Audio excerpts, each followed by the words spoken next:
from the heart of Dubai, where tomorrow is being built today, to the world. Welcome to the CTO Show with Mehmet. Here, we redefine technology and reimagine possibilities. With Mehmet, delve into the riveting realms of AI, cybersecurity, and digital technology.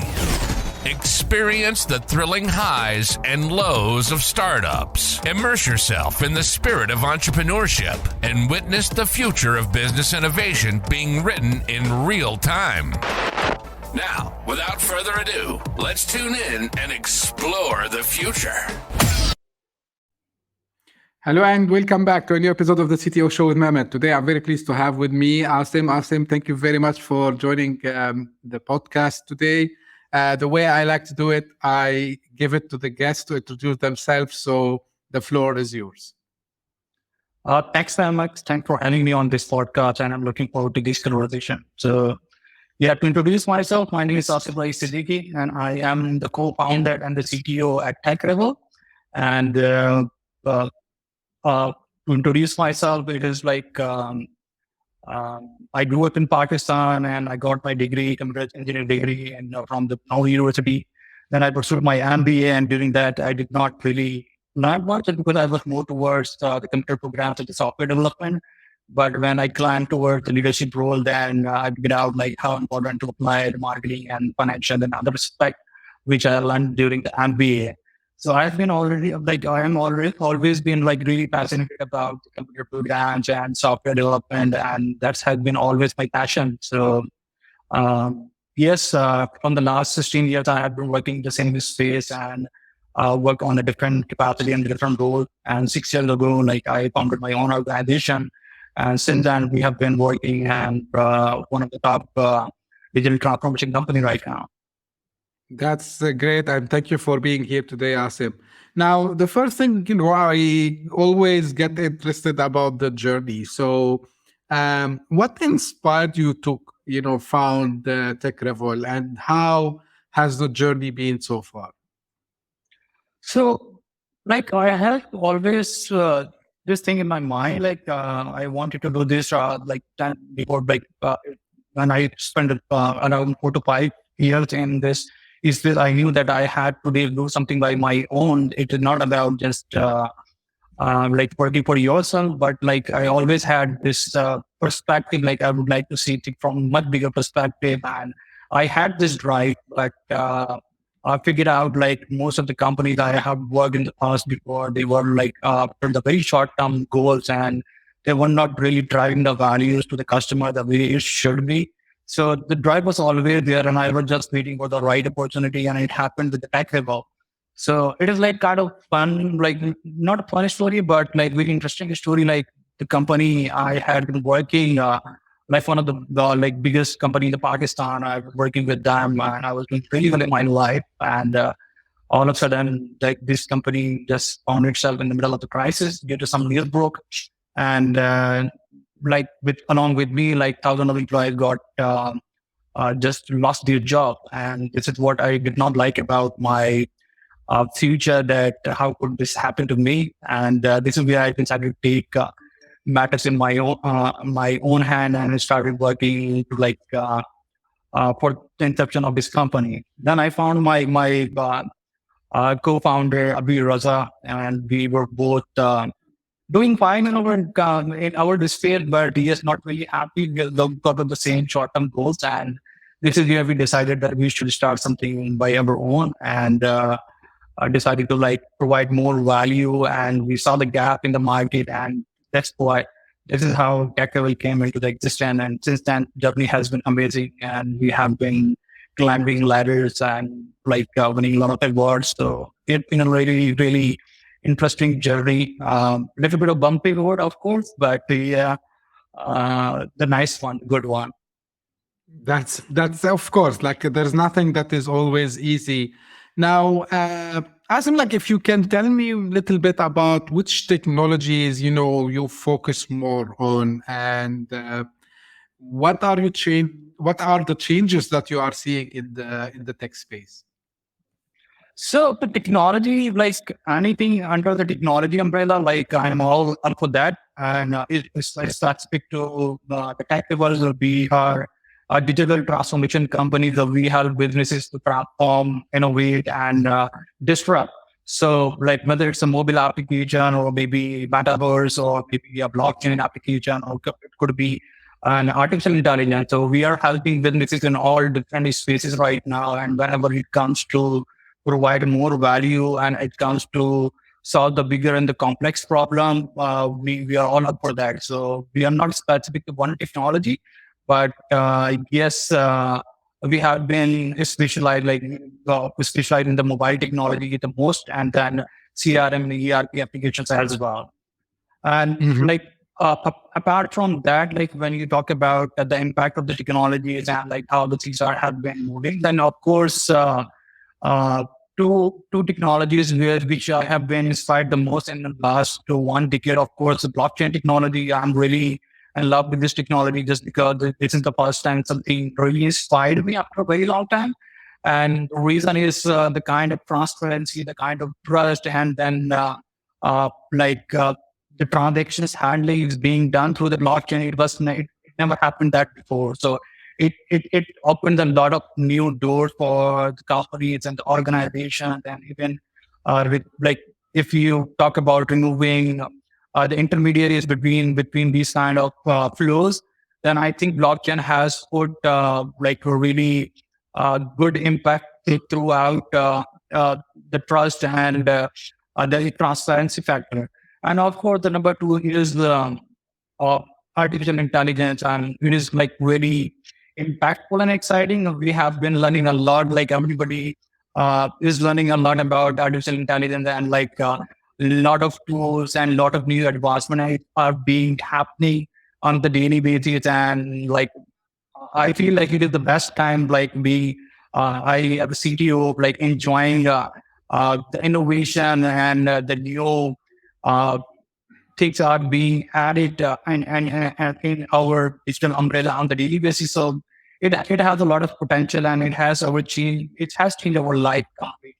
So I see a really big impact, and I'm really um, towards artificial intelligence, and uh, we are just looking forward to what stays line ahead. So yeah.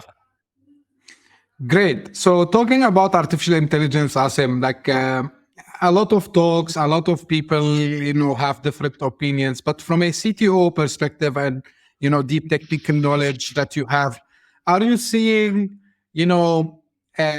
artificial intelligence taking on some of the functionalities that some people within the tech space, and let's say with specifically in the field that you do, whether like it's a developer, analyst, maybe testing.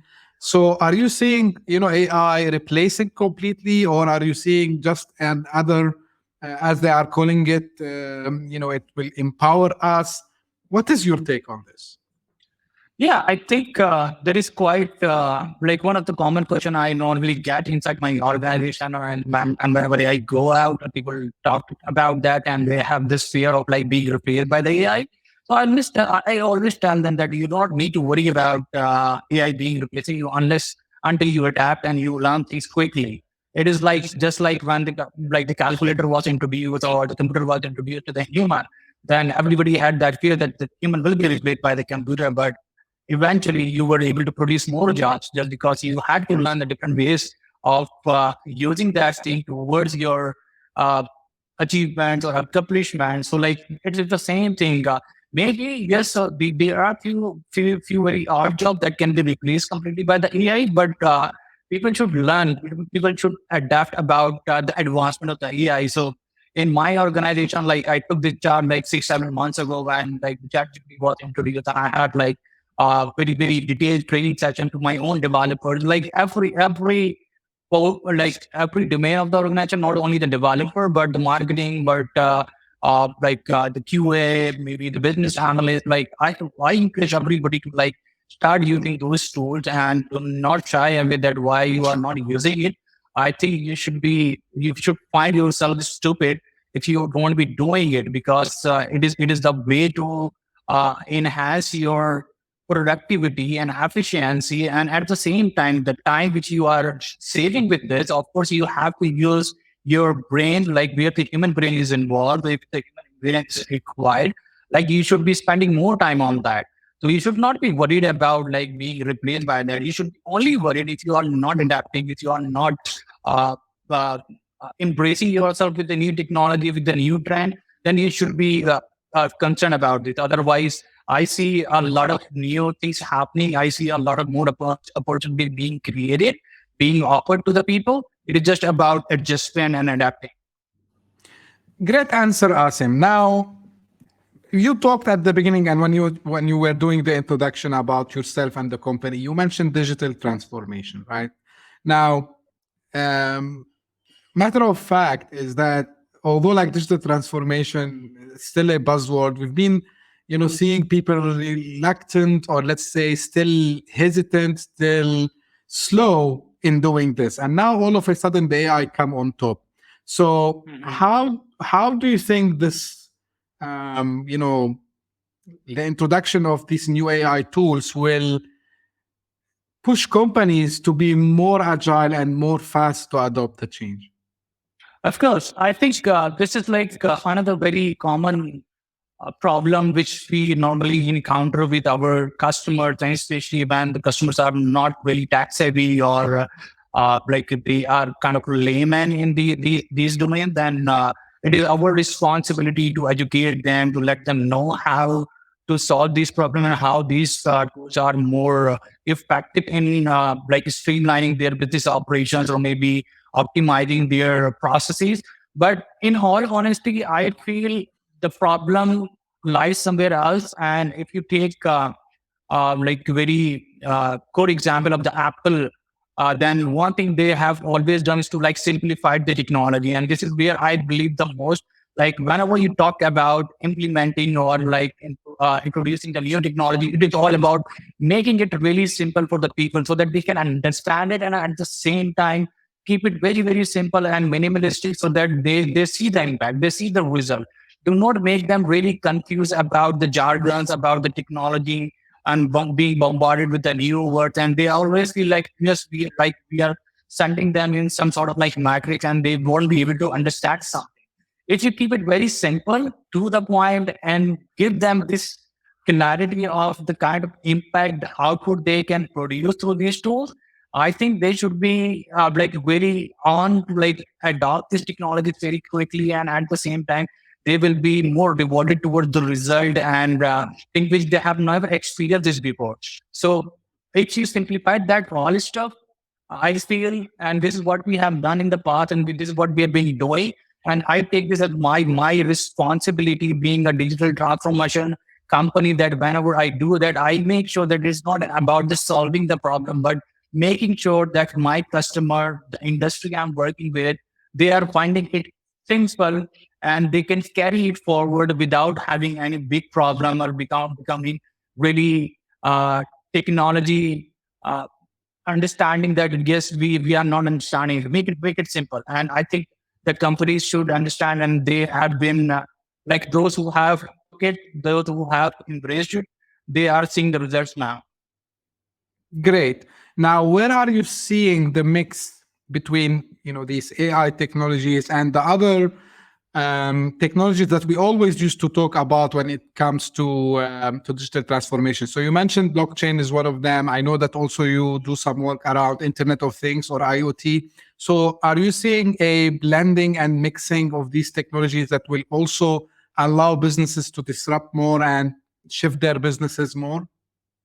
Of course. Like just talking about even the blockchain and AI, like if you think about implementing these technologies together, then having the trust, transparency, privacy, the data manipulation, and at the same time, yes, of course, AI is important, and in like the way it is, like the kind of trajectory we are seeing with the AI right now, it is quite impressive. But we need to like think about, keep like a balance of having the biased AI, or like think where we talk about the ethics and the privacy. But the companies who are like incorporating and making use of these technologies, they have control on the both sides. So just to give you an example, like even my organization, like a few months ago, we like just because we are the digital transformation and we have to adapt and like learn technology very quickly just because of the customer demands and the requirement. We understand that even if we are not adapting by ourselves, if we are not seeing that there are a lot of repetitive tasks, there could be a more informed decision that can be made through the AI. So why not implementing the AI inside the organization in every aspect? So like we were able to like find out 100 different tasks which we figure out like and we prioritize this item and we said okay, these are the 10 different items which are repetitive that can be replaced with the AI completely, and let's have our team work on some other item. And I think we were able to extract a lot with like even who would have said like the developers or like company developers are working with the marketing team right directly the right with the marketing team right now, and they are helping them to like automating their tasks so that they can do something else. So nobody has done this before and nobody even thought about that. Even if you are developing something, but the company who is developing software or like helping others businesses, but they are adapting and learning by themselves to improve their working practices and improve their working style so that they can be more effective while providing the solution to the company. So it is all about like how you apply these technologies and how do you take these technologies. So for us, it is working very nice, and we see the competitive advantage right now. We see the kind of competition over there. So if we are not learning, we are not adapting by ourselves, how would we educate our customer and make them convince on this particular item which we have not done by ourselves?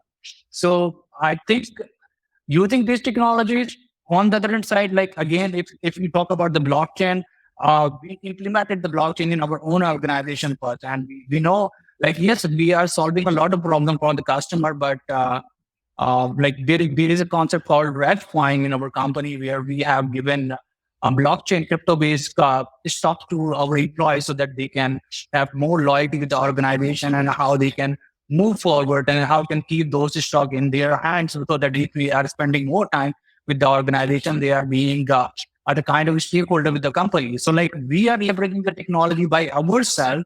So when I talk about the industry and when we talk about providing a complete solution, our customer, so we know like they are getting a lot of advantage and they have a very, very, very clean and transparent kind of transactions, and then automating the tasks and then improving the efficiency and effectiveness throughout. So I think there is a lot to learn and there is a lot to apply as well. Great. Now, a question that came to my mind: how do you manage? And this is, sometimes hard. We know for a fact that projects, they take time to finish, right? So sometimes, especially if it's like a big project, transformation, and these kinds of projects, I know from my own experience. So how do you manage when a new technology, like let's say ChatGPT, comes while you are in the middle of another project? So how do you handle this?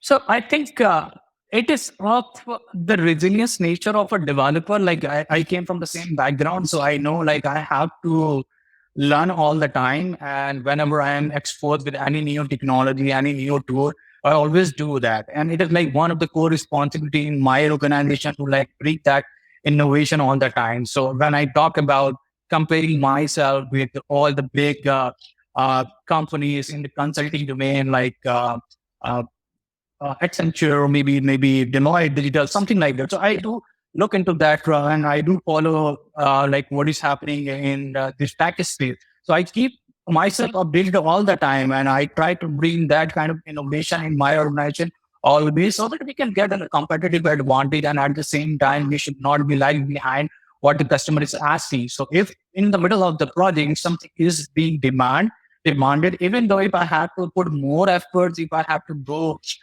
extra miles for that without being concerned about the project scope creep and something like that, we are still fine, because I know like if we get to know about the technology, if we get a chance to learn more about this, and of course this should be more useful in the near future because you learn that technology you want. And for me, like why I do like this project based consulting and the transformation project mostly because with every project you are always required to learn something new and uh, I find this another opportunity all the time that if the customer is like talking about any new idea, any new technology, like I always get a time to like look into that, maybe spending 10 minutes, 15 minutes about it. And I get happy like just because I have added one more thing in my library, in my knowledge that yes, I have learned something. So whenever these kind of uh, things or maybe the requirements are expected from the customer, I find it even more interesting. And we never been shy away of not doing it or saying that, oh, we do not know about this. I know we can learn about any technology, maybe it take few days, few weeks, but once you learn that, then you can master that. That's great. And this is what, will lead me because, I can see the ambition. So I know that your company, Tekrevol, was listed in the Inc. 5000 in 2022. So what do you think were the key drivers behind this huge achievement? I think, of course, there has been a lot of hard work. Of course, you cannot get to the 5,000 list without taking a route where you have to make a lot of sacrifice about maybe it's your like personal life or like your professional life. But there has been a lot of uh, hard work involved, and I think one of the main key factors is the grow together mindset, which we set up from the start of the organization when we built this company. We had this complete very clear in our mind this vision that we need to provide like top notch services to our customer, and we should not be working as a developer. We should be working as a strategic partner, as a development partner, so that we provide this kind of flexibility to our customer that we are always there for their support, and we come up with the grow together mindset. So if they are growing, if I build a product that is like doing really well, then of course I can take the credibility and I can tell the entire world that this is something I have built. So like even very first customer of mine, which we had like 6 years ago, they have they grew with us together, and we're still working on all the different items. So this is the kind of motto we always set up. And of course, without people, nothing can happen. So people are our asset. Like we have been really lucky. We have been really lucky in that format where we got the very tremendous minds, the people who have been with us in the journey, who have bought this vision that this is how we want to facilitate and service our customers. And they responded really well. They have been always there. There was a situation about the COVID and all that stuff, but they stand by. They have been always our support, our strength. And without them, you cannot achieve that. So credit goes to the entire organization and the people I have been working really closely, and making to the list is always big.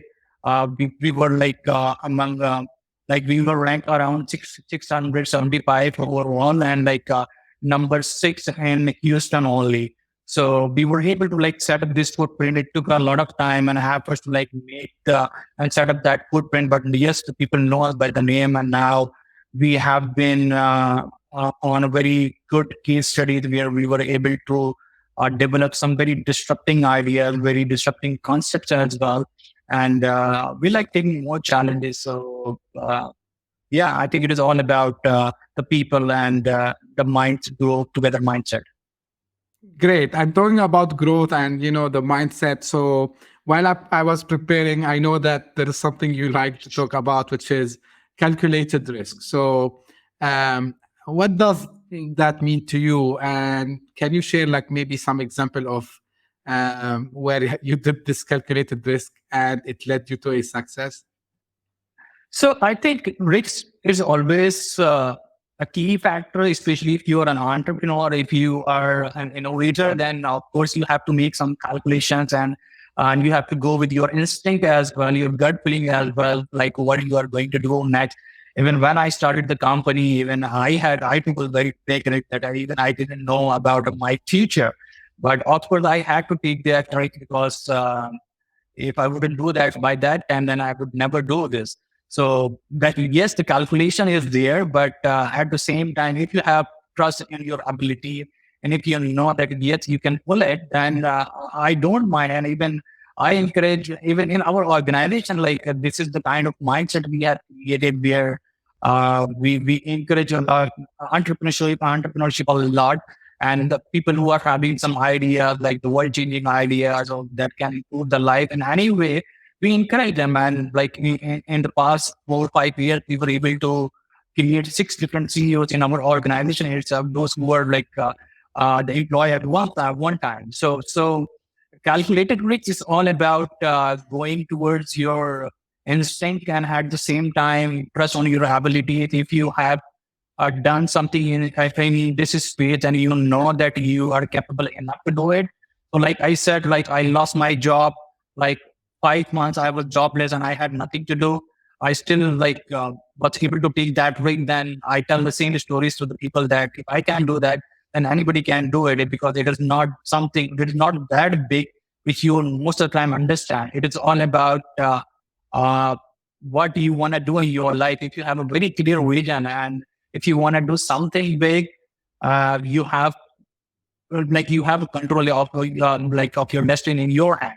So you can follow all the charts. So it is about just make the right calculation that yes, you can survive a bit. Like when I took the risk, like I just calculated like around for the 2 months that if I could survive somehow by 2 months, I had that money in my account to uh, run my household in the kitchen. So if I would be able to do it, then I think I can pull it. And I think I was able to successful. So it is not that difficult, and it is all about giving the confidence. And I think for me that was the passion. I always wanted to do that. So when I talked with my family, with my wife, so just go ahead, because you cannot be, you won't settle until you take that leap and you uh, do it. You see if this is really working for you or not.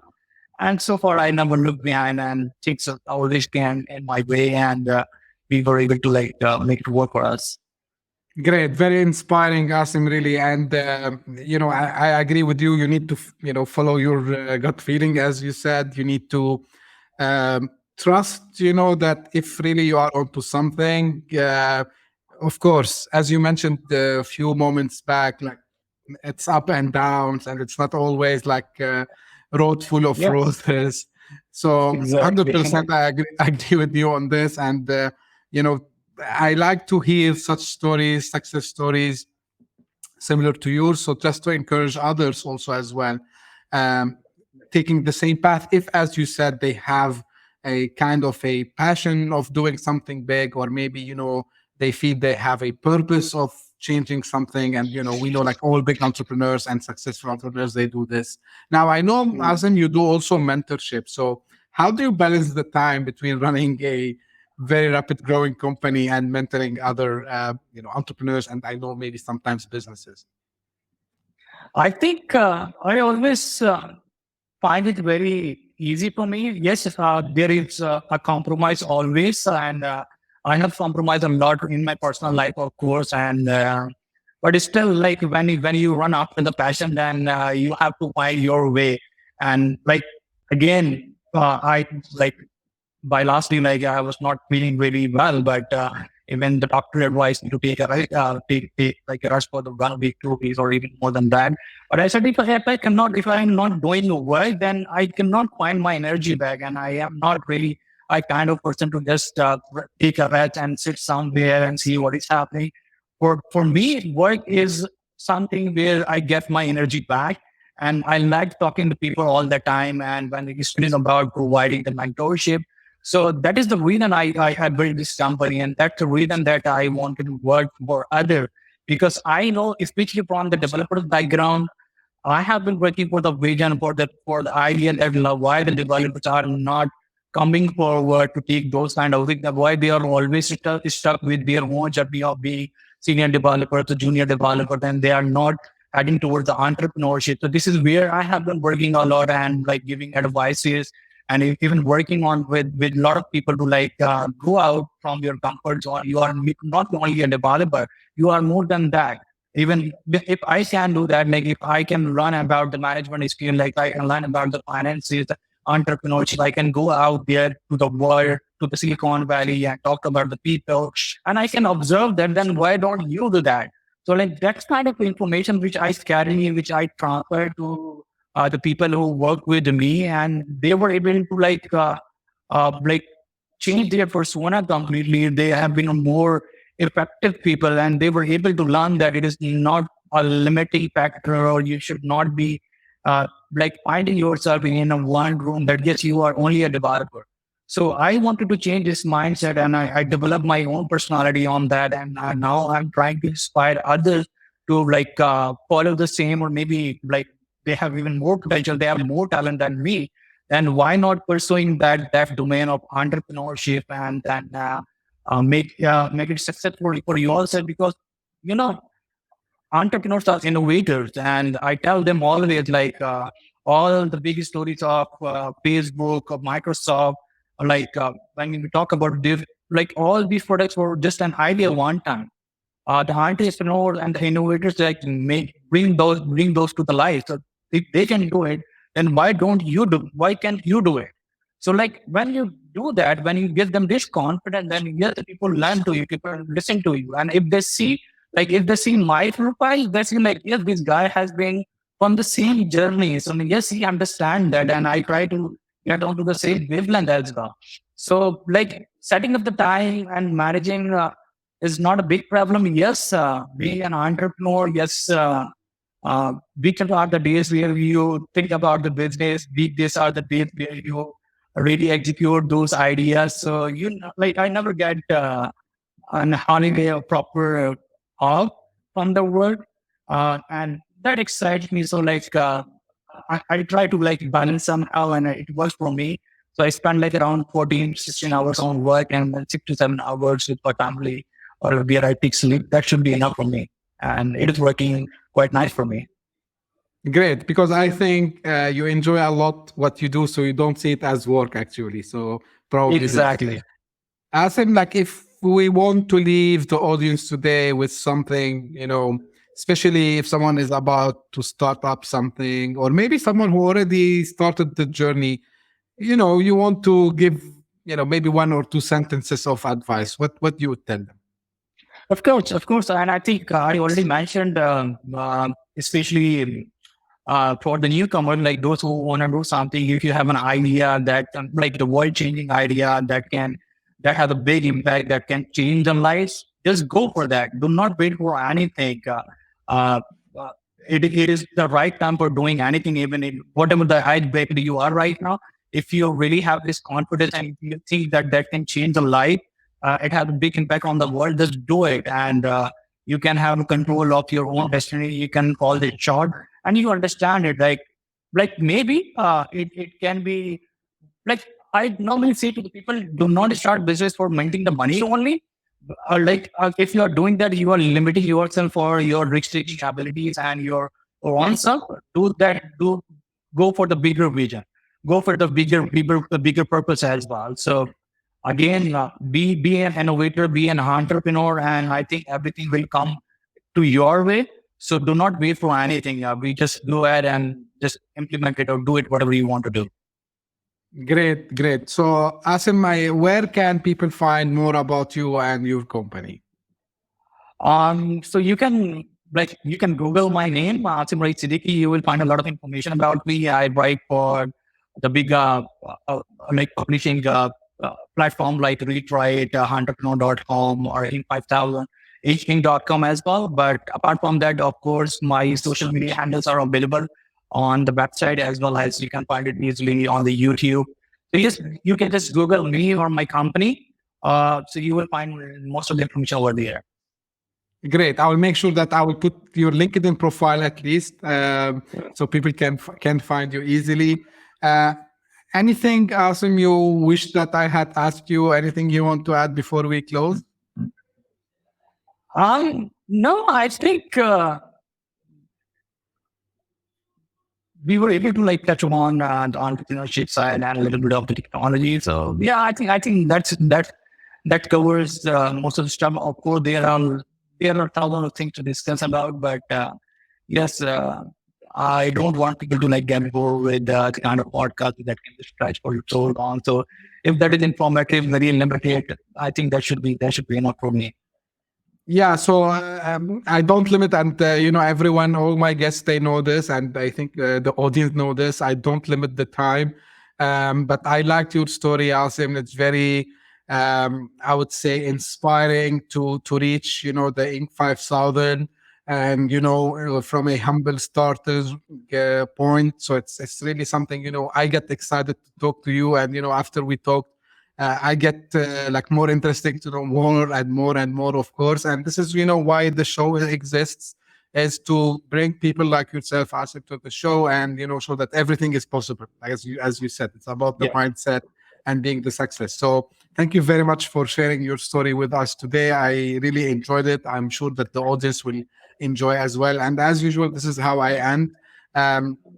My episodes, guys. Like, please keep the feedbacks coming. I'm enjoying reading them. I'm enjoying, having good feedback, whether it's like something you want me to enhance or maybe something you're liking it. Like, I'm open. I don't, I like actually criticism more than compliments, because this is how I can make this podcast better. So thank you for your feedback. Always valuable.